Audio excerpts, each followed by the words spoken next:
नमस्कार, स्वागत है आप सभी का न्यूज के इस खास बुलेटिन एक्सप्रेस 100 में, जहां हम आपके लिए लेकर आते हैं राजनीति, मनोरंजन, देश दुनिया, खेल और व्यापार जगत की सभी बड़ी खबरों को एक्सप्रेस यानी फटाफट अंदाज में।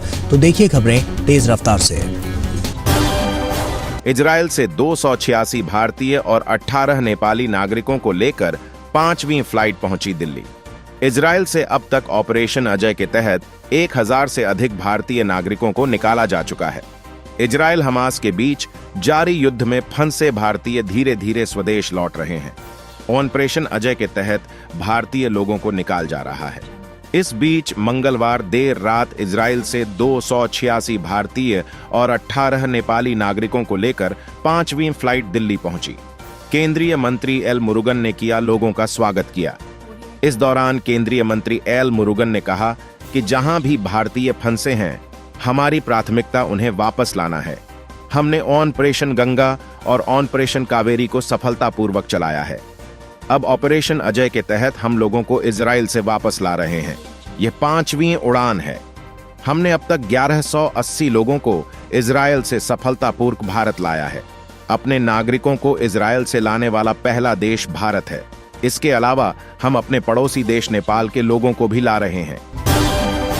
मनीष सिसोदिया की हिरासत बढ़ाने की मांग पर एससी ने ईडी को लगाई फटकार, बेल पर फैसला रखा सुरक्षित। दिल्ली के पूर्व डिप्टी सीएम की जमानत याचिका पर सुप्रीम कोर्ट ने फैसला सुरक्षित रख लिया है।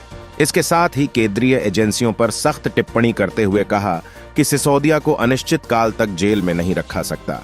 याचिका पर सुनवाई पूरी होने के बाद सुप्रीम कोर्ट दिल्ली के पूर्व उप मुख्यमंत्री मनीष सिसोदिया की जमानत याचिका पर फैसला सुरक्षित रख लिया है। आप नेता की जमानत याचिका पर सुप्रीम कोर्ट ने सुनवाई पूरी कर ली है। इस दौरान अदालत ने सीबीआई और ईडी पर सख्त टिप्पणी की। न्यायमूर्ति संजीव खन्ना और एसवीएन भट्टी की पीठ ने सीबीआई और ईडी दोनों जांच एजेंसियों की ओर से पेश अतिरिक्त सॉलिसिटर जनरल एसवी राजू से सवाल किया। कोर्ट ने पूछा कि निचली अदालत में सिसोदिया के खिलाफ आरोपों पर बहस कब शुरू होगी। पीठ ने कहा, आप उन्हें अनिश्चित काल तक सराखों के पीछे नहीं रख सकते। एक बार किसी मामले में आरोप पत्र दायर हो जाने के बाद आरोप पर बहस तुरंत शुरू होनी चाहिए। अदालत ने सॉलिसिटर जनरल एसवी राजू को बताया कि सिसोदिया के खिलाफ सीआरपीसी की धारा 207 से जुड़े मामले में सुनवाई पूरी होने के बाद बहस शुरू की जाएगी। न्यायमूर्ति संजीव खन्ना एसवी राजू से पूछा, बहस अभी तक क्यों शुरू नहीं हो पाई? सुप्रीम कोर्ट में मनीष सिसोदिया की जमानत पर करीब घंटे भर सुनवाई चली। इस दौरान लिसिटर जनरल एसवी राजू ने कहा कि अगर उप मुख्यमंत्री स्तर का कोई व्यक्ति और उत्पाद शुल्क विभाग सहित 18 विभाग संभाल रहा है और रिश्वत लेता है तो उस पर कार्रवाई करके एक उदाहरण स्थापित करने की जरूरत है। हम किसी के साथ भी अलायंस करेंगे, बीजेपी के साथ नहीं। भाजपा के साथ गठबंधन पर जेडीएस प्रदेश अध्यक्ष की दो टूक।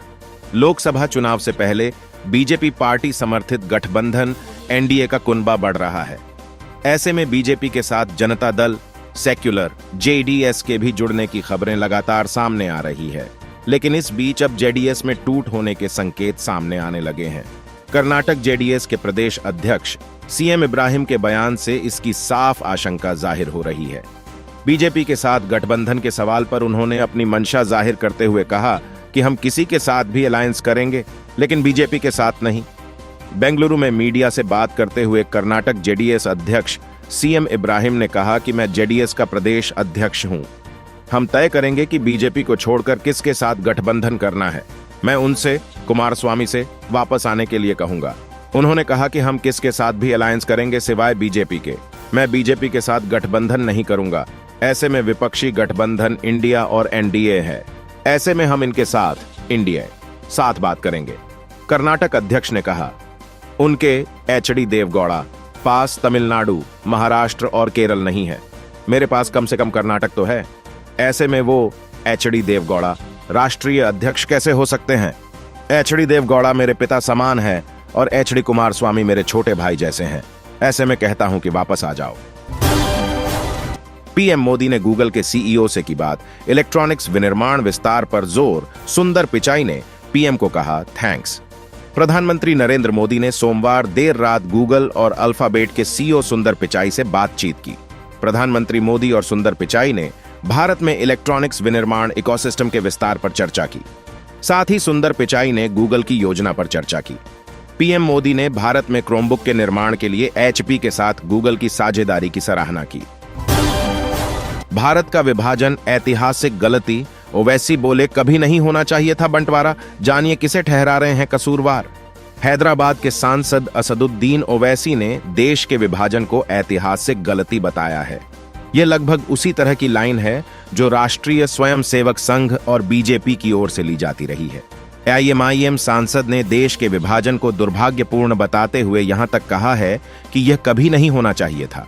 हैदराबाद में एक प्रेस कॉन्फ्रेंस में उन्होंने कहा कि ऐतिहासिक तौर पर यह एक देश था, लेकिन दुर्भाग्य की बात है कि इसे बांट दिया गया। AIMIM सांसद ने देश के विभाजन को दुर्भाग्यपूर्ण बताते हुए यहां तक कहा है कि यह कभी नहीं होना चाहिए था। हैदराबाद में एक प्रेस कॉन्फ्रेंस में उन्होंने कहा कि ऐतिहासिक तौर पर यह एक देश था, लेकिन दुर्भाग्य की बात है कि इसे बांट दिया गया। ओवैसी ने कहा है, ऐतिहासिक रूप से यह एक देश था, लेकिन दुर्भाग्य से यह विभाजित हो गया। यह नहीं होना चाहिए था। मैं तो यही कह सकता हूं। दरअसल वे यूपी के समाजवादी पार्टी नेता स्वामी प्रसाद मौर्य की एक कथित टिप्पणी को लेकर पूछे गए सवालों का जवाब दे रहे थे। इसके मुताबिक मौर्य ने कथित तौर पर दावा किया है कि पाकिस्तान का निर्माण हिंदू महासभा की मांग पर हुआ था, न कि मोहम्मद अली जिन्ना की मांग पर। ओवैसी ने मीडिया के सवालों पर कहा, लेकिन अगर आप चाहें तो एक बहस का इंतजाम करें और तब मैं आपको बताऊंगा कि इस देश के विभाजन के लिए जिम्मेदार कौन है। उस समय जो ऐतिहासिक गलती हुई थी उसका मैं एक पंक्ति में जवाब नहीं दे सकता। पवन कल्याण बोले, टीडीपी जेएसपी गठबंधन को जीत दिलाने के लिए उम्मीदवार सीट का बलिदान करने के लिए तैयार हैं। आंध्र प्रदेश राज्य कौशल विकास निगम APSSDC मामले में गिरफ्तारी के बाद तेलुगु देशम पार्टी के प्रमुख राजा महेंद्र वर्मल सेंट्रल जेल में बंद है। सेंट्रल जेल में बंद चंद्रबाबू नायडू से जनसेना पार्टी के प्रमुख पवन कल्याण ने कुछ दिन पहले मुलाकात की थी। नायडू से मुलाकात के बाद पवन कल्याण ने टीडीपी के साथ अपनी पार्टी के गठबंधन का ऐलान किया था। इस गठबंधन के ऐलान के बाद दोनों के बीच आगामी चुनाव में सीटों के बंटवारे को लेकर तमाम तरह की अटकलें लगाई जानी शुरू हो चुकी हैं। वहीं इस गठबंधन के बारे में घोषणा करने कुछ दिन बाद जेएसपी प्रमुख पवन कल्याण ने कहा, आंध्र प्रदेश चुनाव में टीडीपी जेएसपी गठबंधन के सामने सबसे बड़ी चुनौती सत्तारूढ़ YSRC को हराना है। उन्होंने कहा, हमें अपना यह उद्देश्य पूरा करने के लिए बलिदान देना होगा। इसके साथ ही उन्होंने कहा, अगर टीडीपी प्रमुख चंद्रबाबू नायडू मुझे ऐसा करने का निर्देश देते हैं तो आगामी चुनाव में मैं अपनी सीट का त्याग करने के लिए तैयार हूं। तेलंगाना में कांग्रेस की हुंकार, राहुल प्रियंका भैरी पदयात्रा से करेंगे चुनावी अभियान की शुरुआत। कांग्रेस अब तेलंगाना चुनाव को लेकर अपने चुनावी अभियान का आगाज करने वाली है। भैरी पदयात्रा के जरिए कैंपेनिंग की शुरुआत होगी, जिसमें कांग्रेस को दिग्गज नेता राहुल गांधी के साथ प्रियंका गांधी वाड्रा भी शामिल हो रही हैं। AICC तेलंगाना प्रभारी महासचिव माणिकराव ठाकरे और प्रदेश कांग्रेस अध्यक्ष रेवंत रेड्डी ने कांग्रेस से चुनावी अभियान की जानकारी साझा की। उन्होंने कहा कि भैरी पदयात्रा के साथ इलेक्शन कैंपेन का उद्घाटन होगा। इस दिन राहुल और प्रियंका गांधी भोपालपल्ली में एक महिला रैली को संबोधित करेंगे। इस यात्रा को विजय भैरी पदयात्रा का नाम दिया गया है। कांग्रेस पार्टी ने तेलंगाना में अपना चुनाव अभियान शुरू करने की घोषणा कर दी है। राहुल गांधी और प्रियंका गांधी वाड्रा 3 दिनों में ताबड़तोड़ 5 जिलों में रैलियां करने वाले हैं। अभियान की शुरुआत 18 अक्टूबर को 4 बजे एक विशेष पूजा के बाद होगी, जिसे राहुल और प्रियंका मुलुगु शहर से 15 किमी दूर रामपा मंदिर करेंगे। पीएम मोदी को मणिपुर से ज्यादा इजराइल में दिलचस्पी, राहुल गांधी ने मिजोरम में साधा निशाना। कांग्रेस सांसद राहुल गांधी सोमवार को मिजोरम के आइजोल में प्रधानमंत्री नरेंद्र मोदी पर निशाना साधा और कहा कि उन्हें मणिपुर में जारी हिंसा से ज्यादा इजराइल हमास युद्ध में दिलचस्पी है। चुनावी राज्य मिजोरम में बोलते हुए राहुल गांधी ने कहा, यह मेरे लिए आश्चर्यजनक है कि प्रधानमंत्री और भारत सरकार को इजराइल में क्या हो रहा है, इसमें इतनी दिलचस्पी है, लेकिन मणिपुर में क्या हो रहा है, इसमें बिल्कुल भी दिलचस्पी नहीं है। आइजोल में कांग्रेस सांसद राहुल गांधी ने केंद्र सरकार पर निशाना साधते हुए कहा कि जीएसटी छोटे और मिडिल क्लास परिवार को बर्बाद करने के लिए बनाया गया है। यह भारत के किसानों को कमजोर करने के लिए बनाया गया है। आप सभी जानते हैं कि नोटबंदी का क्या हुआ। यह हमारे प्रधानमंत्री द्वारा सोचा गया एक हास्यास्पद विचार था। कांग्रेस नेता राहुल गांधी ने कहा कि अर्थव्यवस्था अभी भी ठीक नहीं हुई है। अगर आप भारत की अर्थव्यवस्था को विकसित करने के लिए प्रधानमंत्री की रणनीति को समझना चाहते हैं तो इसे एक शब्द अडानी में संक्षेपित किया जा सकता है। सब कुछ एक व्यवसायी की मदद के लिए बनाया गया है। भगवंत मान सरकार का रोजगार पर फोकस, 1.5 साल में दी 37,100 नौकरियां, एएपी ने कहा। बनेगा रंगला पंजाब। पंजाब के मुख्यमंत्री भगवंत मान ने रविवार 15 अक्टूबर को कुल 304 बेरोजगारों को विभिन्न विभागों में नियुक्ति पत्र दिए हैं। दावा किया जा रहा कि मान सरकार पंजाब में रोजगार पर फोकस कर रही है।